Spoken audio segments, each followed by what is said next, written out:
एक औरत रोज अल्लाह के नाम पर एक रोटी अपने घर के बाहर टांग देती थी। इस रोटी को लेने रोज एक बूढ़ा आदमी आता और रोटी लेकर चला जाता, लेकिन शुक्रिया कहने के बजाय वो बस एक ही अजीब बात बोलता कि जो क्या है वही तेरे पास लौट कर आएगा।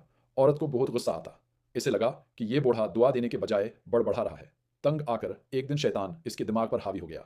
उसने इस रोटी में जहर मिला दिया ताकि रोज का किस्सा ही खत्म हो जाए। लेकिन जैसे ही वो रोटी टांगने गई, इसके हाथ कांप गए। इसने सोचा, इस्तगफुरुल्लाह, मैं ये क्या गुनाह करने जा रही हूँ।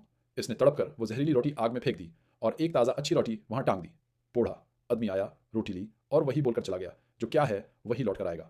असी शाम दरवाजे पर दस्तक हुई। सामने उसका बेटा खड़ा था, कपड़े फटे हुए और भौंक से बेहाल। उसने गिरते हुए कहा, अम्मी, मैं तो भौंक से मर गया होता, लेकिन रास्ते में एक बूढ़े फरिश्ते ने मुझे अपनी रोटी दे दी। माँ के पैरों तले जमीन खसक गई। वो वही रोटी थी जो उसने सुबह बनाई थी। उसका दिल जोर से धड़का। अगर आज उसने वो जहरीली रोटी नहीं बदली होती तो वो अपने ही बेटे को अपने हाथों से मार देती। तब उसे समझ आया कि नेकी हो या बद्दी, वो घूम कर हमारे पास ही वापस आती है। बेशक अल्लाह कभी किसी की नेकी ज़ाया नहीं करता।